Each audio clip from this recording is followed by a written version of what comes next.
Fewer young people than ever are going to be able to buy a house in their lifetime, and at the same time, homes are getting more expensive every year. What? But if nobody can afford to buy a house, then how the fuck do they keep getting more expensive? So the idea of being able to save a 20% down payment is almost unimaginable. Yeah, rent gets raised, 1,000% with no notice. And a family home should be the bedrock of your financial life. It gives you somewhere to live while building up equity in a place that you can one day call your own. Owning a home with a 30-year mortgage is cheaper out of pocket every month in most cities than renting. So if you can buy your own home, you will be richer now and richer in the future. You already know this, but if you're in the 75% of my audience that doesn't own a home, it's probably because you can't afford one. According to a report by Redfin, only 21% of homes that went on sale in 2022 were considered affordable. That's down from 60% of homes that went on sale in 2021. That means in just 1 year, 2/3 of all affordable housing became too expensive for the average American. The team conducting this survey concluded that housing affordability is at its lowest point in history. But what's the endgame here? If people can't afford a home, then house prices can't go up anymore, right? Wrong. I don't want to make another one of those stupid finfluencer videos about how the housing market is going to crash in 3.5 days, but there are 3 reasons why it could get a lot worse before it gets better. The first reason is that houses do not need to be affordable for you to buy one. If you think that can't make sense, there is an entire industry working to make it true. You don't save money to buy a house. You save money for a down payment. The housing costs are completely out of line with wages. Wages have not kept up with house prices, but a 20% down payment only grows at 1/5 the rate in absolute terms, so people are still able to get into the market.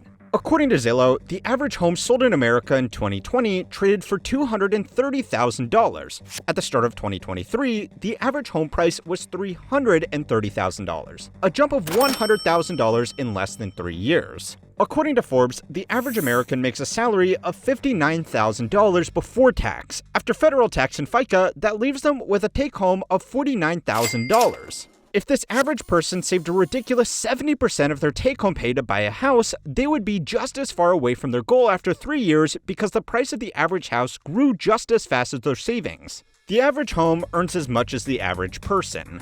But most people only save for a down payment, so 70% becomes 14% or 7% if it's a dual-income household where the other partner also earns the average salary. That's still a major savings commitment when 57% of Americans can't afford a $1,000 payment without taking on debt. 14% of your take-home pay should be more manageable than 70%. But remember, this is only how much you would need to save just to keep up with price increases. This doesn't actually get you any closer to your goal of buying a home.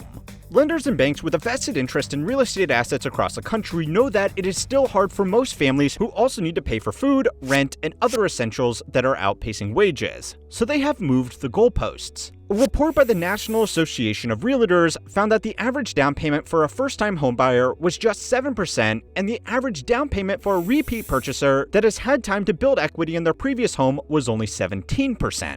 If you only need to put a tiny deposit down, house prices can increase to many multiples of your income before it becomes impossible to buy a house. If you only need to save for a 7% down payment, then just a 10% savings rate over 3 years from an average wage would get you into an average house. You would be more disciplined than the average American, but it's not impossible with some sacrifice. If that's still too hard for you, then Zillow recently announced that they would be trialing a 1% down payment loan product to help people that couldn't save any money make the biggest financial commitment of their lives.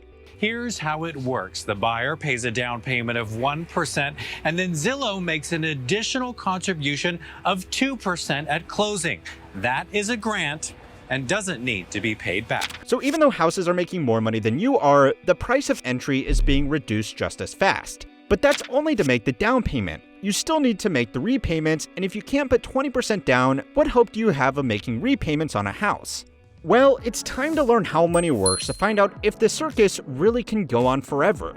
The second way that houses can keep on getting more expensive even when nobody can afford to buy them is because nobody is selling them.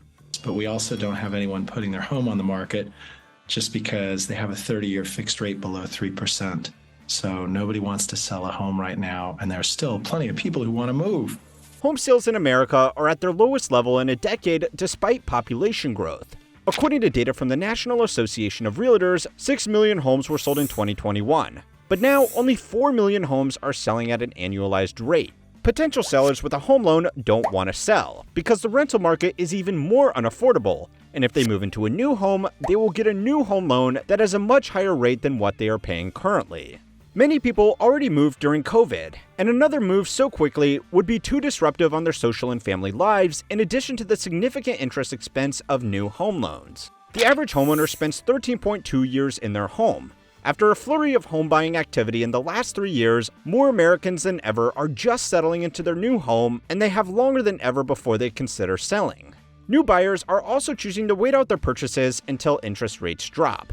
The average number of people living in a household also increased recently for the first time in 160 years, after a long trend of smaller families and people choosing to move out into their own homes. According to Pew Research that published this report, this was because more younger adults were choosing to, or being forced, to live with their parents for longer to avoid living in an unaffordable housing market. The market is still active, but regular buyers and regular sellers are choosing to sit out until moving into a new home becomes more affordable. And it's the people who are left that are the third reason this can keep going on longer than you think. There are 3 groups still in the game. The first group are all cash buyers that have money from selling their old home and want to buy a new one. If you are a boomer that purchased their home in the 1970s for 3 nickels and you now want to downsize, now is an ideal time to take advantage of the market.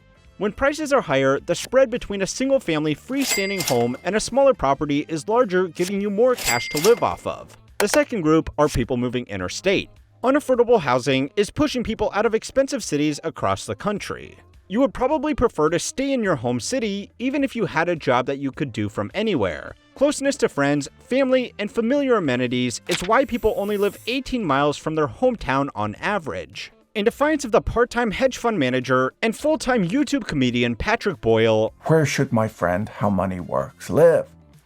I don't know, maybe Dubai. He's one of those flashy YouTuber types. He probably wants to live on one of those Palm Islands, hang out at malls buying designer goods, and maybe do some indoor skiing. That's just the kind of guy he is. I chose to stay in my crappy 1-bedroom San Francisco apartment because moving is a pain in the ass. But if you are really struggling to afford a high cost of living city, you can improve your lifestyle by moving to cheaper cities with lower rents and property prices. If you move from a city like San Francisco, Seattle, or New York to any other city in the country, you are going to be able to buy a lot more house for the same money. Your higher income from working in these areas will push up local prices, and in the process of avoiding the rising home prices, you have just made it worse. And therefore you have more people competing for rental space because the cooling of housing market has kept people longer in rental tenure. So that is the reason why competition has increased. The supply has been constrained because people are not moving from rental to owner. The third group are investors. Investors only care about the return on their assets. Prices are high right now, and investors using financing to buy property are also paying higher interest rates, but in return, they are charging higher rents to long-term tenants and short-term vacationers if they list their properties on sites like Airbnb. Make no mistake, prices are still too high. The largest increase in home buying has come from this group. According to Redfin, year-on-year growth in investment purchases reached 145% in 2022, and institutional investors buying up stock for real estate investment trusts were the fastest growing group of investors. Real estate investment trusts, or REITs, work like index funds for real estate. They buy a portfolio of properties using money collected from a large group of investors. REITs are sold both over-the-counter through companies like Blackstone for high-net-worth investors or as exchange-listed securities for average people. REITs used to focus on commercial real estate like shopping malls, hotels, warehouses, office buildings, and farmland. The high cost of these properties made them suitable for sharing between multiple investors. Residential REITs have experienced a sharp rise in popularity, though, because people that can't afford to buy a home themselves still want exposure to this market. Some people are putting savings towards a down payment into REITs because they should provide returns consistent with the residential real estate market so their savings won't be left behind by rising house prices. The popularity of this asset class has been caused by unaffordable housing, and it's also made housing more unaffordable. But this can't last forever. This is the worst! And as much as I hate to say it, those stupid fucking finfluencer thumbnails may be right. Things are starting to change. is why the market is largely resisted to sell-off and why it's still possible for home prices to go even higher, even though it kind of makes no sense. An updated Redfin report has revealed that investor purchases have slowed significantly, and surveys from local agents in cities like Las Vegas, Austin, Miami, and Houston revealed that institutional purchases have stopped completely. The private equity company Blackstone, not to be confused with the investment index company BlackRock, had to block investor withdrawals from its $71 billion earlier this year, sparking concerns that the whole system was overvalued. If investors pull their money from these trusts too quickly, the investment managers, in this case Blackstone, will be forced to sell one of their properties in their portfolio. BlackRock was accused of overestimating the price of the properties it had in its portfolio, but that's hard to prove until it's forced to sell one of them. But as soon as just one property needs to be sold, all other comparable properties in that trust need to be readjusted to a similar value. A sharp drop in the value of the trust could trigger more investors to withdraw their funds, causing the manager to sell more properties, pushing down prices even further. But don't get your hopes up too much. If you own shares in a REIT, the easiest way for you to liquidate your position would be to sell your shares to another investor, which doesn't require any cash to be liquidated from the assets themselves. The bonus fourth reason is that wealthy families are just doing a better job of holding onto more properties for themselves. In the past, family wealth struggled to get past the first two generations, but now that investing has become so easy and lucrative, we might be starting to live in a new age of nobility where family dynasties can last centuries. One group of American billionaires is already there. So go and watch my new video over on how history works to find out why the Rockefeller fortune isn't likely to disappear ever. And if you want to watch these videos a day early and get articles that will never be made into videos for YouTube, then subscribe to my email newsletter Compounded Daily to keep on learning how money works.